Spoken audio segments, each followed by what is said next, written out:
Do not buy 12 Tribes on Earth hair growth oil and hair magic elixir unless you want super healthy, gorgeous hair that grows. They have a whole line of amazing hair growth products, including hair growth leave-in conditioner spray, hair growth shampoo, hair growth spray, and hair growth butter. I'm starting to sense a theme here. They include quality natural ingredients. They smell amazing, and you can see the results for yourself. So if you're looking for healthy hair growth for your natural or relaxed hair, try 12 Tribes on Earth today.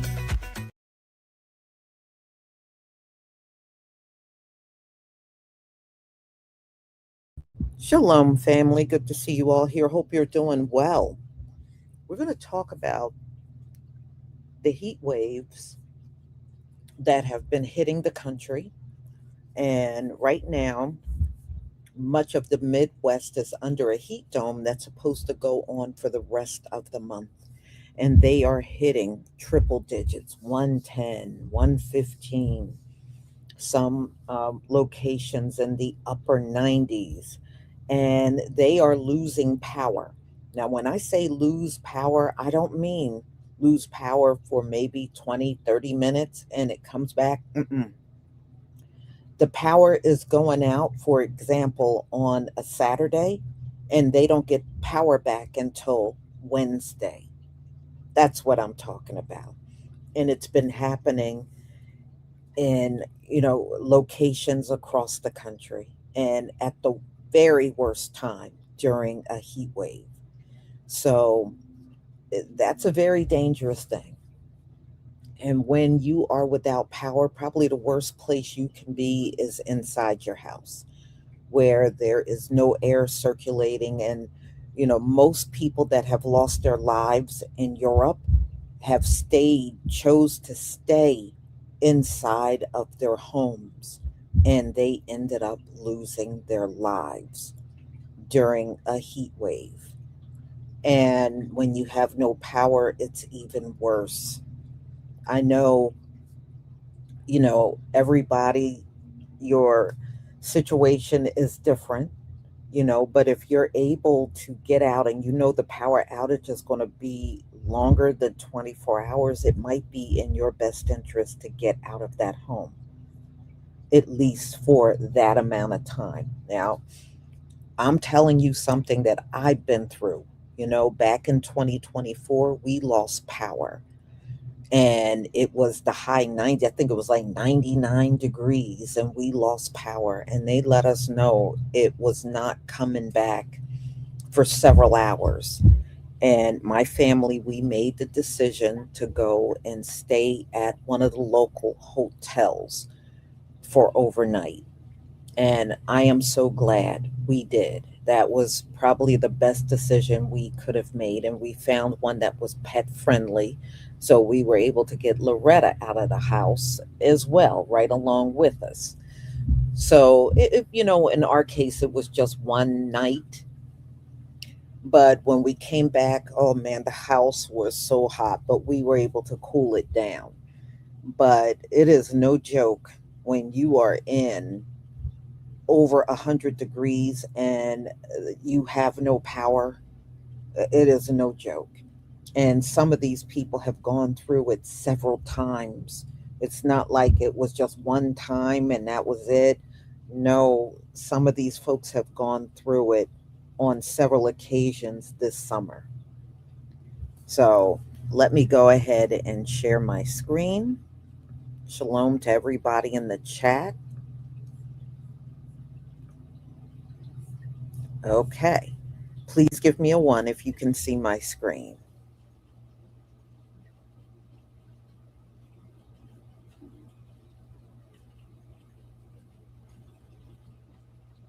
Thank you.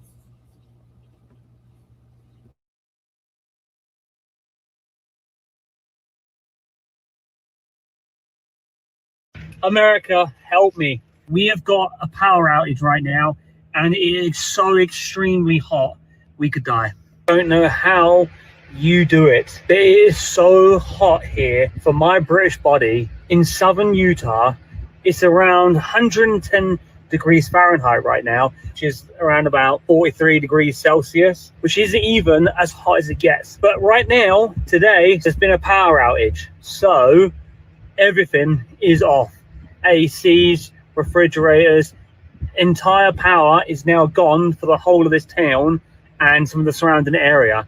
It is insane when you think about how reliant we are on the government, AC, power. We are so reliant, and we have to remember we live in the middle of the freaking desert.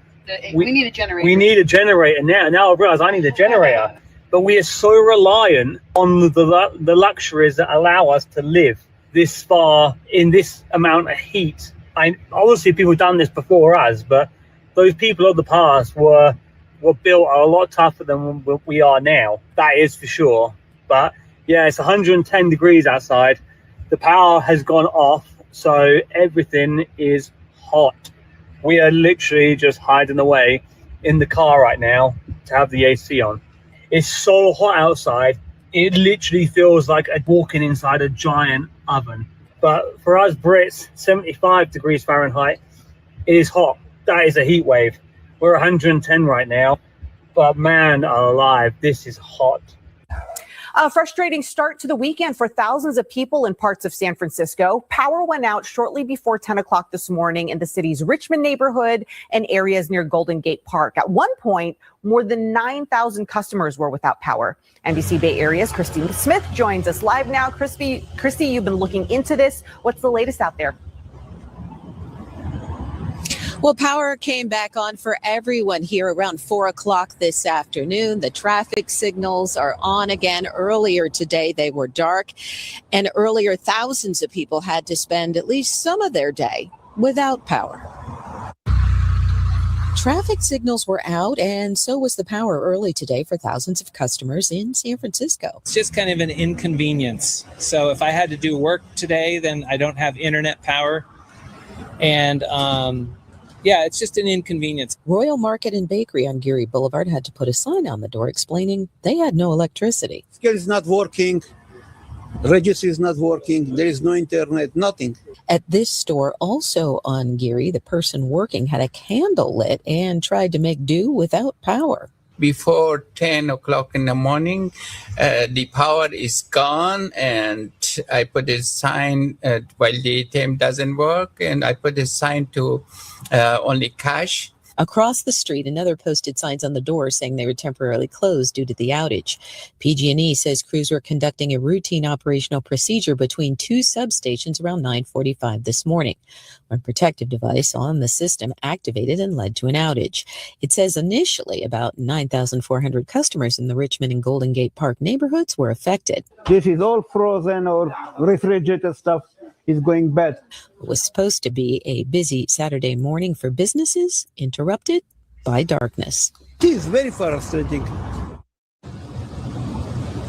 Now, customers say they were told they should get their power back on by about 12:30 this afternoon. That was delayed until 4. PG&E says they are investigating the cause of the outage. Reporting live in San Francisco, Christy Smith, NBC Bay Area News.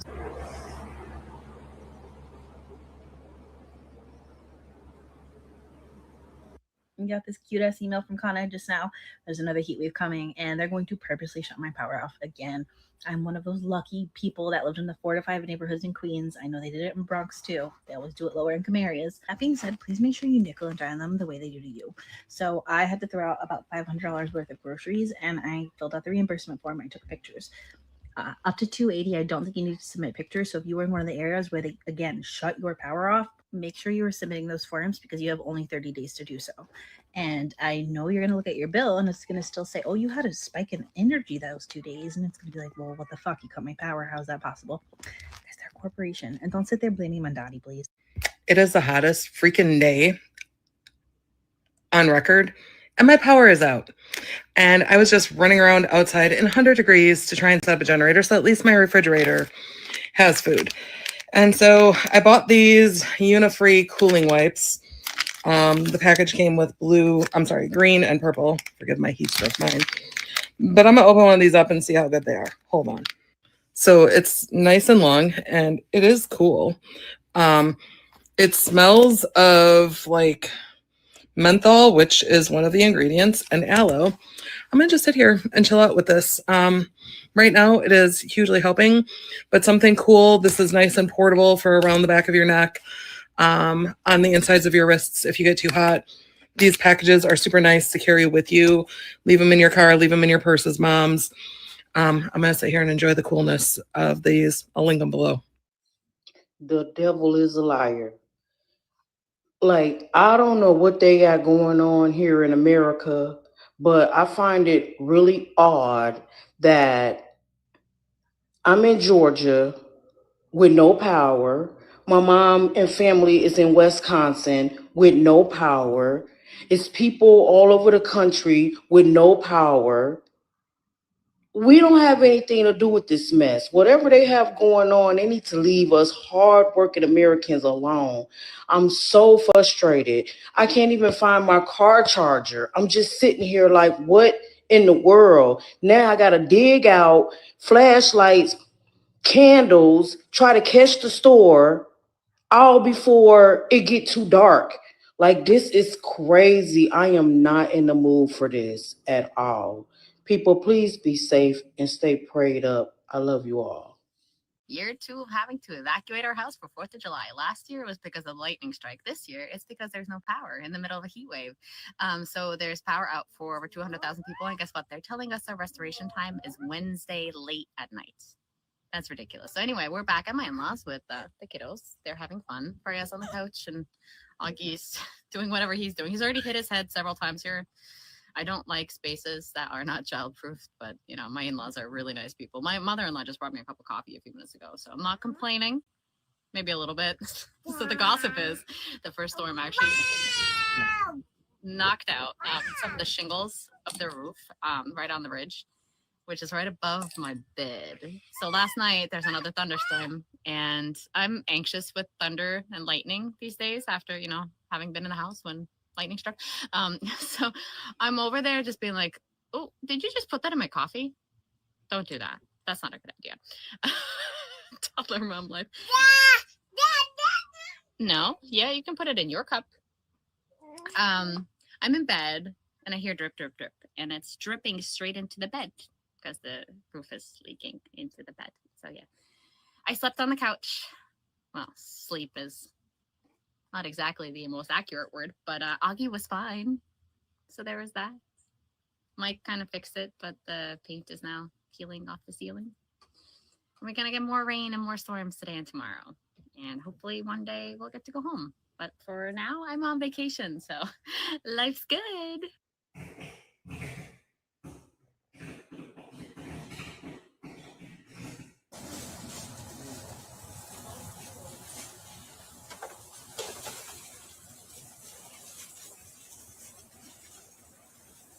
that was super cool. What if I told you that the next global shortage won't be oil, it will be electricity? And this story is the first warning. I read the news so that you don't have to, and as you can see, the headline says, heat dome and storms over eastern US send power prices soaring. Come in, let me tell you exactly what's happening. So over the past week, temperatures across the eastern United States pushed towards 40 degrees. So as a consequence, over 130 million people were placed under extreme heat warnings. What else happened? Thank you for asking. Electricity prices exploded and thousands lost power. But here is the sentence that made me stop and think. Quote, demand is growing faster than the new energy supply is coming online. Now, beloveds, you're thinking, was that some environmental activist? No, that was the CEO of one of America's biggest electricity companies. And I know there's been a lot of discussions about air conditioning, temperatures up and down, but this isn't just happening because of air conditioning. This is the electricity grid that is suddenly being asked to do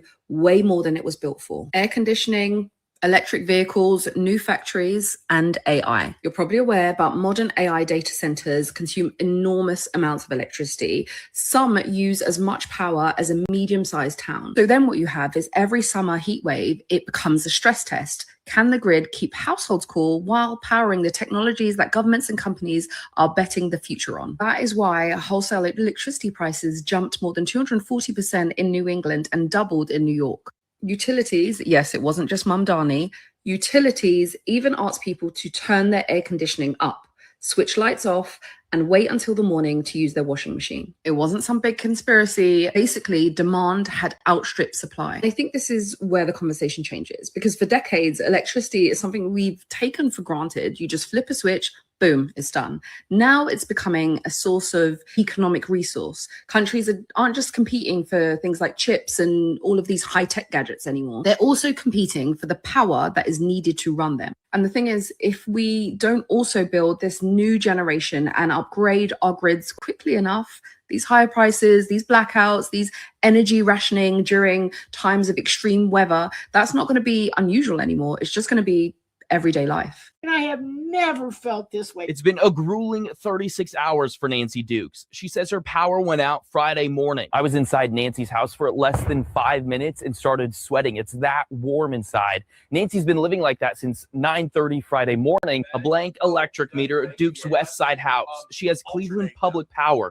And when she tried reporting the outage to CPP Friday, no luck on the other end. After about 40 minutes, I said, they're not going to answer. Her phone's since died and her food's gone bad. Most of that food is in the trash. What she's salvaging sits in a cooler refilled with ice by her son who lives upstairs.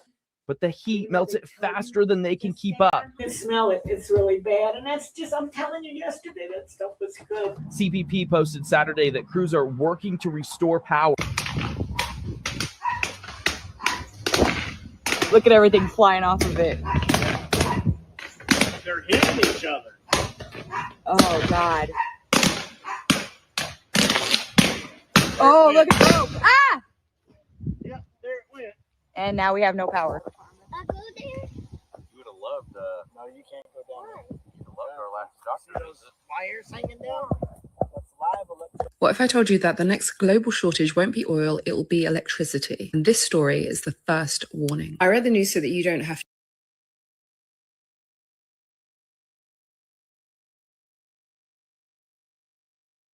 to. Everyday life. Phrase when it rains, it pours. Well, my friend's AC went out. Keep in mind, we're in the middle of a heat wave. It's been 100+ degrees for the last couple days. And her AC went out. So last night she came and stayed at my apartment. My apartment lost power. And also, I live on the 15th floor and the elevators don't work. So that's the whole thing. So we are trying to make things work. So what are we doing?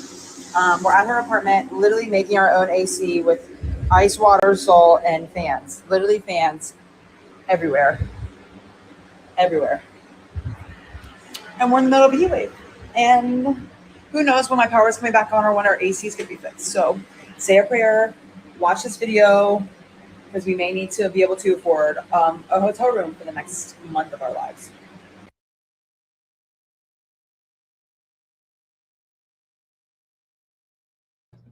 Yeah, well, this just goes to show you, no matter where you are,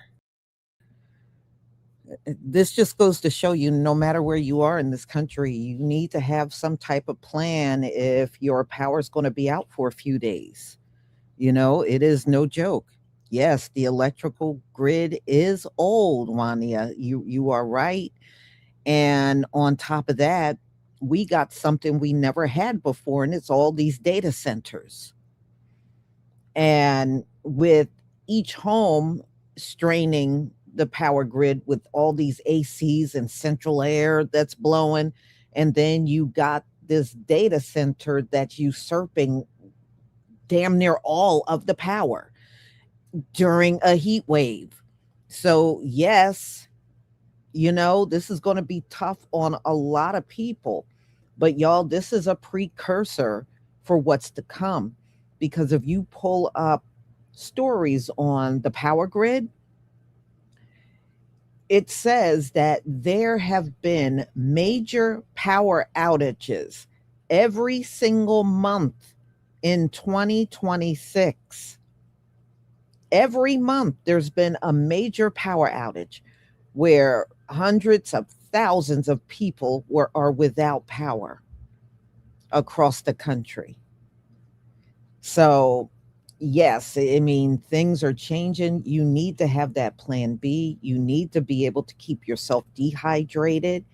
If you can't leave your house and go somewhere cooler, you need to keep plenty around to keep yourself hydrated.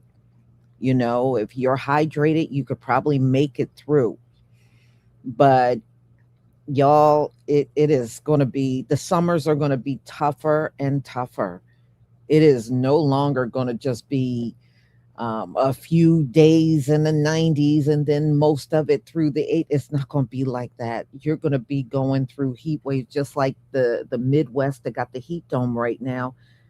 They're saying it's going to go on until the very end of this month. So that being said, like that British guy in the beginning that lives in Utah, you going to be in for something. You know, just dealing with the next few weeks over 100 degrees. Yeah, and y'all are in more desert-like conditions, so I can imagine how bad it's going to get. You know, I remember one year, this was probably more like around 2015, the Arizona desert went all the way up to, I think, 127 degrees. That is insane to me. And do you know some people live there? I couldn't do it. I could not do it. I could not be in those kind of temperatures. So, y'all, it's going to be a tough summer for a lot of people in America, especially the ones losing power. So I'm going to go ahead and conclude. Thank you so much for being here. Thank you for your support. Make sure you pick up your hair products. And we're going to talk about tomorrow the Tate brothers that landed in Miami and got detained because there's a warrant out for them in the UK. So they didn't make it beyond the airport. And we will speak on that tomorrow. So thank you, everybody, and have a wonderful day. Stay safe. And look, we are on our own. We do not have this government. We never have. And so whatever we do, we're going to have to do on our own under the circumstances that we're in. So try to prepare yourself the best way you can. Shalom, family.